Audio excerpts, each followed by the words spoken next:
नमस्ते, हमारे YouTube channel मंथन हिंदी में आपका स्वागत है। जैसा कि आप जानते हैं, हमारे चैनल के द्वारा UGC net JRF Hindi, HP set Hindi, HP TGT Hindi के लिए फ्री ऑनलाइन क्लासेस प्रोवाइड कराई जा रही हैं। यदि आप भी अपनी तैयारी को बेहतर बनाना चाहते हैं तो हमारे चैनल से जुड़ने के लिए चैनल को लाइक, शेयर और सब्सक्राइब अवश्य करें। आज की क्लास में हम यूजीसी नेट के सिलेबस की यूनिट 10 करेंगे और आज का हमारा टॉपिक है ठकुरी बाबा महादेवी वर्मा का संस्मरणात्मक रेखाचित्र। ये क्लास आपके आने वाली परीक्षा के लिए काफ़ी महत्वपूर्ण है। वीडियो में अंत तक बने रहे। महादेवी वर्मा का जन्म वर्ष है 1907 ईस्वी। ध्यान में रखना है, परीक्षा में प्रश्न पूछे जाते हैं। ठकुरी बाबा क्या है? ये एक संस्मरणात्मक रेखा चित्र है महादेवी वर्मा का। अपने रेखा चित्रों में महादेवी वर्मा ने अपने संपर्क में आने वाले शोषित व्यक्तियों, दीनहीन नारियों, साहित्यकारों, जीव जंतुओं आदि का संवेदनात्मक चित्रण किया है। उनके रेखा चित्रों में अनुभूति की अभिव्यक्ति में चित्र का बिंब, विधान और सुक्ति का प्रभाव एक साथ संश्लिष्ट रूप से देखने को मिलता है। ठकुरी बाबा इसी नजरिए से लिखा गया संस्मरणात्मक रेखा चित्र है। ठीक है। इसके मुख्य पात्र कौन है? स्वयं महादेवी है, भक्तिन है और ठकुरी बाबा है। इस संस्मरणात्मक रेखा चित्र के जो प्रमुख उदाहरण हैं, जहाँ से परीक्षा में प्रश्न बनते हैं, ये पंक्तियाँ परीक्षा में पूछी जाती है। प्रत्येक पंक्ति को ध्यान से देखना है। यह सब मैं नियम धर्म के लिए नहीं करती। यह भक्तिन को समझाना कठिन है, इसी से मैं उसे समझाने का निष्फल प्रयत्न करने की अपेक्षा मौन रहकर उसकी भ्रांति को स्वीकृति दे देती हूँ। मौन मेरी पराजय का चिन्ह नहीं, प्रत्युत वह जय की सूचना है। यह भक्तिन से छिपा नहीं, संभवतः इसी कारण वह मेरे प्रतिवाद से इतना नहीं घबराती जितना मौन से आतंकित होती है कि प्रतिवाद के उपरांत। गांव के मेले से लेकर कल्पवास तक मेरे लिए पाठशाला है, पर इनमें मैं महा बढ़ाना ही सीखती हूँ, विराग साधन नहीं। मेरे लिए अनुगत भक्तिन संसार के लिए कठोर प्रतिद्वंदी है। भीड़ से मेरी शांति भंग हो सकती है। इस संभावना ने उसे जो कठोरता दी थी, वह उस संभावना के साथ ही विलीन हो गई। जब लौटी तब कोहरे पर सुनहली किरणें ऐसे लग रही थी जैसे सफ़ेद आबे रवा की चादर पर सोने के तारों की हल्की जाली टांग दी गई हो। अन्य प्रमुख पंक्ति है, इधर निकल आइए बाबा। सुनकर वृद्ध दोनों हाथों में दो दोने संभाले हुए सामने आ खड़े हुए। सिर का अग्रभाग खलवाट होने के कारण चिकना चमकीला था, पर पीछे की ओर कुछ सफ़ेद केशों को देखकर जान पड़ता था कि भाग्य के कठोर रेखाओं से सभीत होकर वे दूर जा छपे हैं। छोटी आंखों में विषाद, चिंतन और ममता का ऐसा सम्मिश्रण भाव था जिसे एक नाम देना संभव नहीं। लंबी नाक के दोनों ओर खिंची हुई गहरी रेखाएं दाढ़ी में विलीन हो जाती हैं। नंगे पांव और घुटनों तक ऊंची धोती पहने तो मूर्ति सामने थी, वह साधारण ग्रामीण वृत्त से अधिक विशेषता नहीं रखती थी। अन्य पंक्ति है, ठकुरी बाबा भाट वंश में अवतीर्ण होने के कारण कवि और कवि होने के कारण मेरे सजातीय कहे जा सकते हैं। आधुनिक युग में भाट चारणों के कर्तव्य और आवश्यकता में बहुत अंतर पड़ चुका है। इसी से ना कोई उनके अस्तित्व को जानता है और ना उसके कवित्व व्यवसाय का मूल्य समझाता है। अब तो उनका पैतृक धंधा व्यक्तिगत मनोविनोद मात्र रह गया है।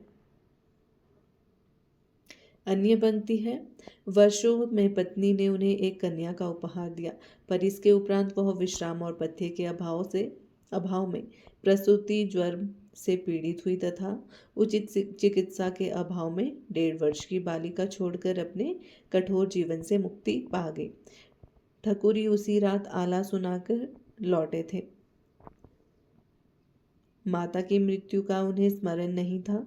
वृद्ध पिता की विदा ने उनके मर्म को छेदा नहीं था, पर यौवन के प्रथम प्रहर में स्नेह बंधन तोड़ जाने वाली पत्नी ने उनके हृदय को हिला दिया। सारे आंसुओं ने आंखों का गुलाबीपन धोकर उन्हें जीवन दर्शन के लिए स्वच्छ बनाया। पत्नी को खोकर ही ठकुरी वास्तविक पति और पिता बन सके। अन्य पंक्ति है, भाव यदि मनुष्य की शुद्धता, दुर्भावना और विकृतियां नहीं बहा पाता, तब वह उसकी दुर्बलता बन जाता है।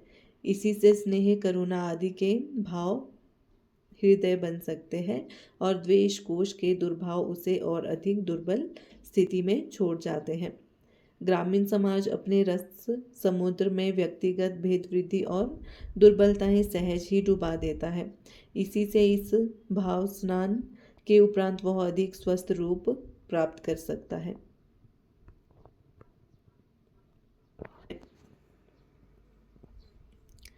ख्याति के मध्याह्न में कवि के लिए अपने प्रशंसकों और अपने बीच में ऐसा दुर्भेद्य पर्दा डाल देना सहज नहीं होता। उस सरल जीवन की सात्विकता में यदि दूसरे पक्ष की कृत्रिमता इतनी कठिन रेखाओं में आंकती होती तो मेरा विद्रोह इतना तीव्र न हो पाता। विशेषतः ऐसा करना तब और भी कठिन हो जाता है जब आडंबर के साथ अर्थ भी उपस्थित हो, क्योंकि अर्थ ही इस युग का देवता है। ठकुरी बाबा की जो प्रमुख उदाहरण है उसमें से एक और है, मैंने उनसे अधिक सहृदय व्यक्ति कम देखे हैं। यदि वह वृद्ध यहाँ ना होकर हमारे बीच में होता तो कैसे होता। यह प्रश्न भी मेरे मन में अनेक बार उठ चुका है, पर जीवन के अध्ययन ने मुझे बता दिया कि इन दोनों समाजों का अंतर मिटा सकना सहज नहीं। उनका बाह्य जीवन दीन है और हमारा अंतर जीवन रिक्त। उस समाज में विकृतियां व्यक्तिगत है पर सद्भाव सामूहिक रहते हैं। इसके विपरीत हमारी दुर्बलताएं समष्टिगत है पर शक्ति व्यक्तिक मिलेगी। ठकुरी बाबा अपने समाज के प्रतिनिधि हैं। इसी ने उनकी सहायता व्यक्तिक विचित्रता न होकर ग्रामीण जीवन में व्याप्त सहृदयता को व्यक्त करती है। हमारे समाज में उनकी दो स्थितियां संभव थी। यदि उनमें दुर्बलताओं को प्राधान्य होता तो वे इस समाज का प्रतिनिधित्व करते, और यदि शक्ति का प्राधान्य होता तो अपवाद की कोटि में आ जाते। पिछली बार जब वे आए थे तब कुछ शिथिल जान पड़ते थे। हाथ दृढ़ता के साथ चिकारा थामता था, पर उंगलियां तार के साथ कांपती थी। पैर विश्वास के साथ पृथ्वी पर पड़ते थे, पर पिंडलियों की थरथराहट गति को डगमग कर देती थी। कंठ में पहले जैसे ही लोच था, पर कफ की खरखराहट उसे बेसुरा बनाती रहती थी। आंखों में ममता का वही आलोक था, पर समय ने अपनी छाया डालकर उसे धुंधला कर दिया था। मुख पर वैसी ही उन्मुक्त हंसी का भाव था, पर मानो धीरे धीरे साथ छोड़ने वाले दांतों को याद रखने के लिए होंठों ने अपने ऊपर स्मृति की रेखाएं खींच ली थी। अन्य प्रमुख पंक्तियां हैं, व्यक्तिक समय के सामने कितना विवश है। समय को स्वीकृति देने के लिए भी शरीर को कितना मूल्य देना पड़ता है। उस कल्पवास की पुनरावृत्ति ना हो सकी। संभव है वे नया शरीर मांगने चले गए हो, पर धरती से उनका प्रेम इतना सच्चा, जीवन से उनका संबंध ऐसा अटूट है कि उनका कहीं और रहना संभव ही नहीं जान पड़ता। अथर्व के जो गायक अपने आप को धरती का पुत्र कहते थे, ठकुरी बाबा उन्हीं के सजातीय कहे जा सकते हैं। इनके लिए जीवन धरती का वरदान, काव्य रस के सौंदर्य की अनुभूति, प्रेम उसके आकर्षण की गति और शक्ति उसकी प्रेरणा का नाम है। किसी अलक्ष्य महाकवि के प्रथम जागरण छंद के समान पक्षियों का कलरव नींद की निष्पदता पर फैल रहा है। रात की गहरी निष्पन्द नींद से जागे हुए वृक्षों में दीर्घ निश्वास के समान समीर बह रहा है, और ऐसे समय में मेरी स्मृति ने मुझे भी किसी अतीत काल के प्रभाव में जगा दिया है। जान पड़ता है ठकुरी बाबा गंगा तट पर बैठकर तन्मय भाव से प्रभाती गा रहे हैं। जागिए कृपा निधान पंछी बन बोले। अपनी प्रभाती से वे किसे जगाते हैं यह कहना कठिन है। ये थे ठकुरी बाबा, जो कि महादेवी वर्मा का संस्मरणात्मक रेखा चित्र है, उसकी प्रमुख उदाहरण। ये परीक्षा में पूछे जाते हैं। आशा करती हूँ आपको क्लास अच्छी लगी हो। धन्यवाद।